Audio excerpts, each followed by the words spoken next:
In 4 years, over 250,000 people from around the world have written their silly, thoughtful, hopeful, heavy, optimistic secrets on postcards and mailed them to me. Out of that whole collection, I brought one actual PostSecret postcard with me. I'd like to read it to you right now. If the conference speaker hadn't been so boring, I never would have walked out, and I never would have met him at the registration desk. I thank that speaker every day for being such an unengaging presenter. So right now, for me, if you want to go out there and take a break, I understand. I started PostSecret 4 years ago by printing up hundreds of self-addressed postcards and handing them out to strangers on the streets of Washington, D.C. at night, soliciting secrets. And yes, it was as weird as it sounds. I would approach people and say, "Hi, my name's Frank, and I collect secrets." And the most common reaction I got was, "I don't have any secrets." But I always made sure they took a card because they've got the best ones. My first surprise was that secrets slowly began to find their way to my mailbox. It was just a slow trickle at first. This is my mail carrier, Kathy. And I'm sure there are people at the post office in my district that hate me, but Kathy and I have a really good relationship. In fact, I think I'm the only person who has a tab with my postmaster. So if a postcard is delivered with insufficient postage, they draw it from my tab and I get the secret. My second surprise, after realizing that people would send me their secrets, happened 3 weeks later. When I stopped printing up the postcards, I stopped handing them out, but the secrets kept coming. And they weren't just coming from Washington, D.C. They were coming with postmarks from Maryland and Virginia and Texas and California and London and Maine and New York and Afghanistan. And it was then that I realized that I'd accidentally tapped into something full of mystery and wonder that I didn't completely understand. And as the secrets kept coming and kept coming, I wanted to share them back out with the community. So I started a blog. And as most of you know, all of you know, I'm sure, a blog is nothing more than a web log. It's a place where you can share your diary entries, your journals, your images, whatever you want on a daily, weekly, monthly basis. And I wanted to share back people's secrets. So I created this blog. I don't know if you know this, though. Jerry Seinfeld recently said, "Blog is the ugliest new word in the English language."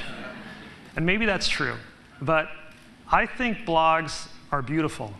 And what they represent gives me so much hope for the future of the web.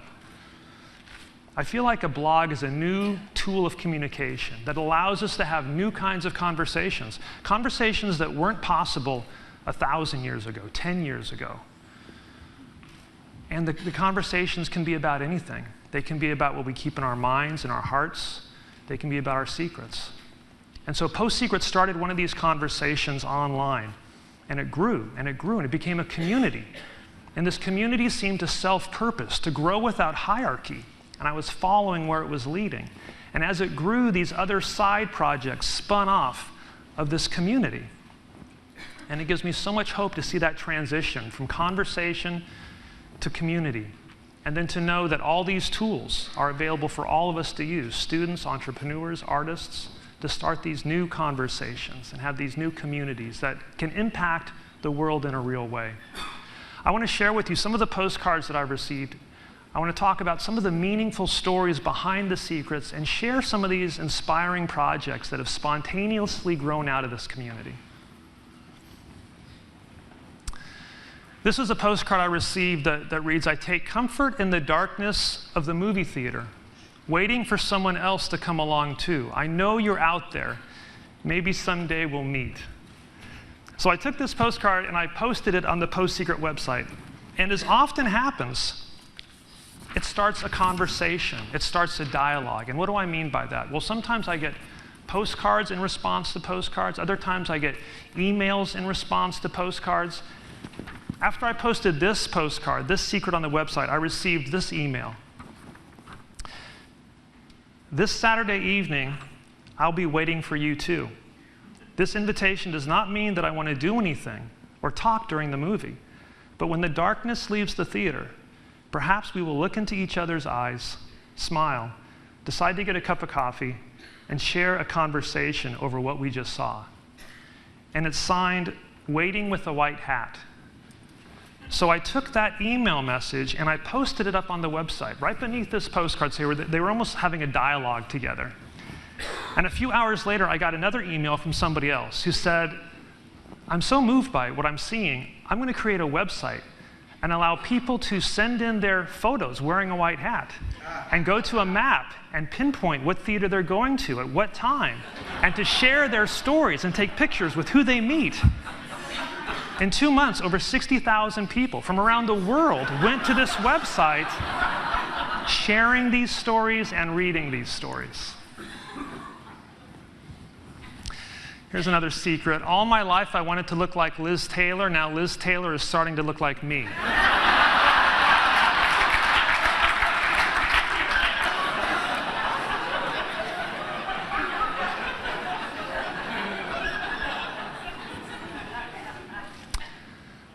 I will never in my life be as good at anything else as I am at killing people. What you did to me when I was 16 was wrong. I never felt so alone in my life. I never felt so much pain. Today I'm strong because of you. Thank you. People sometimes ask me why I think so many strangers trust me enough to send me secrets at a rate of about 1,000 every week from all over the world. And I think the motives are just as varied as the secrets themselves. I think some people just want to share a funny story or talk about a sexual taboo. But some postcards have artwork that's so painstakingly created, or words, secrets, that are so carefully chosen and arranged, they read like prose or poetry. And I think for some people there's a higher purpose. I think some people, when they face their secret on a postcard and physically let it go to a stranger, it's part of a different journey, maybe for authenticity, or for greater self-awareness, or for forgiveness, or search for grace. And I think the act itself, that ritual of bringing it out of yourself and letting it go, of sharing a secret, I think it can be transformative. I think it can change who you are from who you were before you said it. And I like to think that this person, in the act of sharing this secret, allowed themselves to understand their past, their history, in a way that allowed them to feel more powerful, to leave that victimizing role. Another phenomenon that's been happening with PostSecret is people are leaving PostSecret postcards in books, at Barnes & Noble, at Borders. They're not mailing them to me, they're leaving them between the pages of these books. I have one story to tell. I hope I have time. It's a story I don't tell too often because it sounds so crazy, but it's true. I was speaking in front of a group of students. There are about 900 students in this large auditorium. And what happens at my talks often is young people will stand up and share these secrets about themselves, these stories about academic pressure, eating disorders, or self-harm or rape. And at this one event, there was a line of about 12 people at a microphone, and there was a young man at the microphone, and he said, Frank, when I decided I was going to come here, I went out and I bought a PostSecret book, and as I was bringing it to the register, a secret fell out. And he had the secret in his hand, and he read it to the whole audience. And it was about this young girl who'd gone through this difficult breakup and kind of found herself on the other side.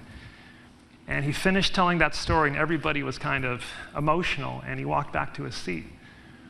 Well, the girl right behind him walked up to the microphone, and she was very emotional herself.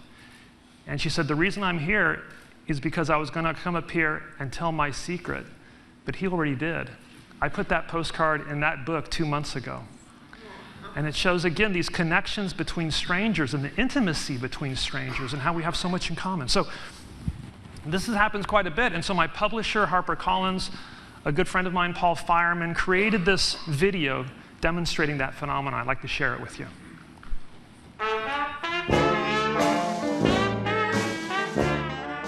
Today I saw one of the PostSecret books in the bookstore.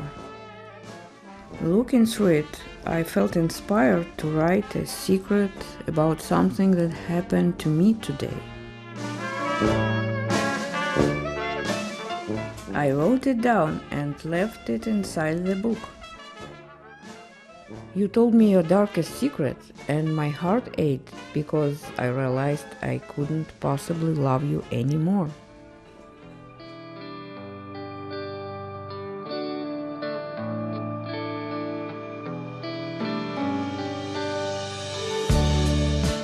Books get me sexually excited.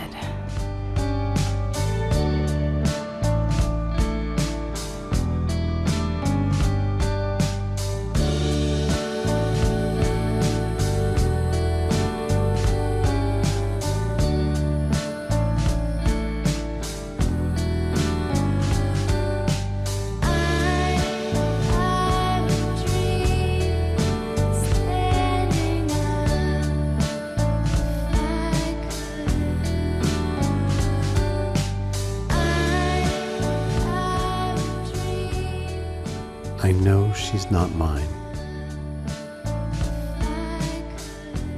I love her anyways.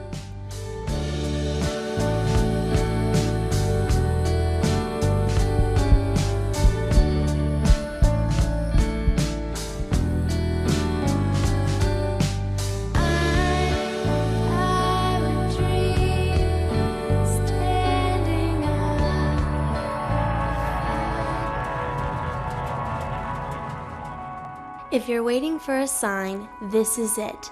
Do it. It will be amazing.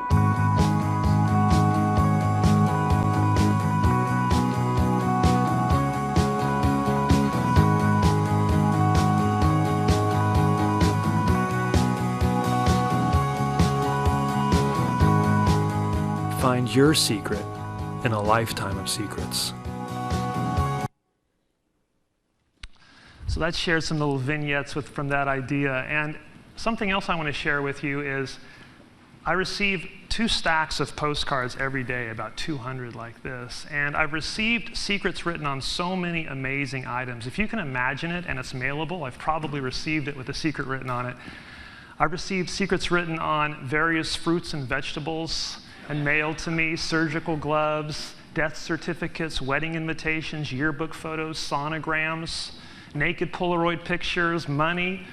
I received 6 secrets once mailed to me, one on each side of a Rubik's Cube that was jumbled up. And I don't know how to solve a Rubik's Cube, but I do know how to solve every side independently, so I was able to read all 6 of those secrets. One secret came to me on a Starbucks cup. Somebody wrote my home address on the cup, put some stamps on it, and their secret was, I serve decaf to customers who are rude to me.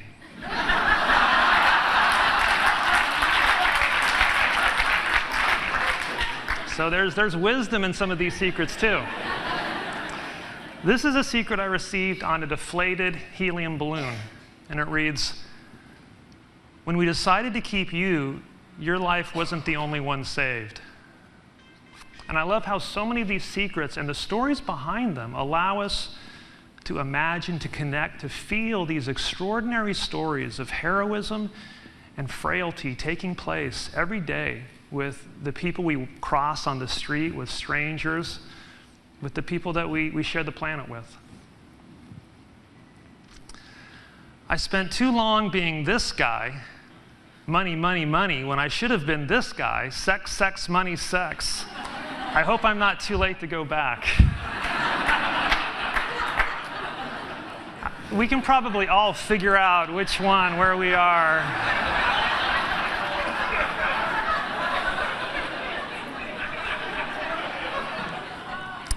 This is a secret that arrived on a photograph. Somebody took well, they didn't take a photo. I'll read you the secret. I found your camera at Lollapalooza this summer. I finally got the pictures developed, and I'd love to give them back to you. So somebody mails this in as a secret, and I put it on the website. And a friend of mine emails me, Matt, and he says, that secret's really inspired me to start this website. And I asked him to describe it to me. He started this website called I Found Your Camera, where if you find a camera that somebody's lost or a memory stick, you mail it to Matt. He takes the images off, posts them on the website. He has them all indexed by city, so you can search the photos from your city, see if you recognize anybody, let them know, and they can get their camera back. So it's a delivery device for orphan photos, I guess. And in just a few months, he's had nearly 2 million visitors to that website, and he's returned dozens of cameras. It's a great story, but to really read the emails he has posted there about how meaningful it is for people who've lost a photo with their family pictures, vacation pictures. He's returned wedding pictures before. And so again, it just kind of sends chills about these connections being made between strangers in an intimate way that these new tools of communication are making possible. The holes are from when my mom tried knocking down my door so she could continue beating me. I've never showed this postcard in public before at a speaking event. It was mailed to me on a photograph, as you can see, with holes in a door. When I posted this secret on the website, as often happens, I'm surprised by what happens next. 3 or 4 hours hadn't even gone by after I posted this that I started getting emails from young people around the world. And they were sending me emails with pictures attached to them, pictures of their doors that also had holes in them. And so right beneath this postcard, I started posting all the other ones I was receiving. 1, 2, 3, 4, 5, 6. And all around the world, there was this spontaneous community coming together. People who had no idea that others were in the same situation as them now felt like they still had a secret, but they weren't alone with their secret.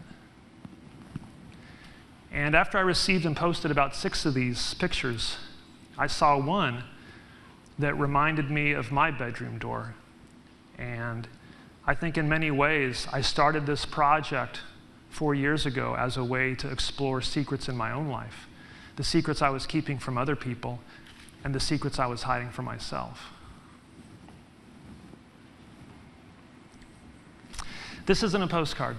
This is a shirt being worn by a girl named Tina, and it's my favorite PostSecret story. And I met Tina at a PostSecret event at, I think it was a college, and at the end of the event, she stood up in the back of the room, and she was wearing this shirt at the time, and she said, "Frank, I wrote my secret about my eating disorder on a postcard, and I mailed it to you, but you never put it on the website. So I decided that I had to take further action on my secret. So I created this t-shirt that I'm wearing right now." And she turned around, and she had the symptoms of anorexia listed on the back. She said, "I decided I was going to out myself at school the next day." And the next day came, and I put on the shirt, and my knees started shaking because I didn't know how my friends, how my teachers would react to me. But somehow I found the strength, and I marched right into class wearing the shirt. And she said she was shocked because not only did her classmates support her, but they asked her to make more shirts, just like the one she was wearing, so they could wear them too. And I love how that story demonstrates how this one heroic girl found a creative way to share her secret in a way that didn't just bring a sense of healing to herself and who she was, but raised the whole issue at her school and maybe helped dozens of her classmates there. And I think we all have that potential to identify our secrets, to courageously share them in ways that can bring healing to us and can serve our society in general.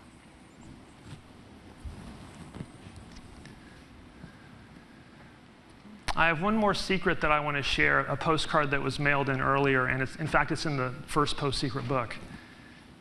And as I share it, I just want to tell you how thankful I am to be alive right now when these new communication tools are available to all of us, where one person like me can have a simple, crazy idea to ask people for their secrets, and in 4 years, it's exposed to over 180 million people from around the world. There are tens of thousands of other ideas out there right now better than PostSecret, waiting for that one person to have crazy faith and make it happen. And I know a lot of you are here in the room today. So I want to invite all of you to use those tools to change the world in little ways and in big ways. Thank you.